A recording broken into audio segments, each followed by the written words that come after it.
വന്നോളാം അച്ഛാ, ഞങ്ങൾ ബസ്സിൽ കയറി വന്നോളാം. ഗവൺമെന്റ് ബസ്സോ? ഫോണിങ് വന്നേ. ഞങ്ങൾ അങ്ങോട്ട് വരേണ്ട കാര്യമുണ്ടോ? ഏയ് വേണ്ട വേണ്ട, നീ ഒരു 1 കിലോ മട്ടൺ വാങ്ങിച്ചിട്ട് കറി ഉണ്ടാക്കിയിട്ട് അത് കഴിച്ചിട്ട് മിണ്ടാതെ കിടന്നോ. എനിക്ക് വരുന്ന ദേഷ്യത്തിനുണ്ടല്ലോ. വരണോന്നല്ലേ ചോദിച്ചുള്ളൂ, അതിനെന്തിനാ ഇങ്ങനെ കിടന്ന് കുരയ്ക്കുന്നേ?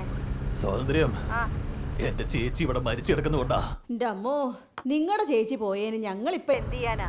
കൂടെ കൂട്ടിന് വേണമെങ്കിൽ ഞാനും പോണോ? എല്ലാരും ഒരിക്കൽ പോണ്ടതല്ലേ? ശരി ശരി, ബസ് പിടിച്ച് വരാൻ നോക്ക്. ബസ് പിടിച്ച് വരാനൊന്നും പറ്റില്ല. ബസ് സ്റ്റാൻഡ് ഇവിടുന്ന് എത്ര ദൂരെയാണെന്നാ വിചാരം? കാർ പിടിച്ച് വരാനേ പറ്റൂ. എന്തോന്ന്? എന്റെ പെമ്മക്കളെ സുരക്ഷിതമായിട്ട് ഇവിടുന്ന് കൊണ്ടുപോയിട്ട് തിരിച്ചു കൊണ്ടുവരണമെങ്കിൽ കാർ തന്നെ വേണം. ഇന്ന് തന്നെ അടക്കാൻ പോവാണോ? അതെ അതെ, അല്ലെങ്കിൽ നാറി എന്താ പറഞ്ഞേ? എന്റെ ചേച്ചി നാറ്റക്കേസാവൂന്നോ? ചേച്ചി നാറ്റക്കേസാവോടി? അയ്യോ, നിങ്ങളുടെ ചേച്ചി ആയതുകൊണ്ട് പറഞ്ഞല്ല. ചത്താൽ എന്റെ ചേച്ചി ആയാലും നാറിപ്പുഴുത്ത് തന്നെ പോവും. നാറിക്കിടക്കുമെന്നോ? അയ്യോ, അറിയാതൊരു ടെൻഷനിൽ പറഞ്ഞു പോയതാ. എന്നോട് അങ്ങ് ക്ഷമിച്ചു.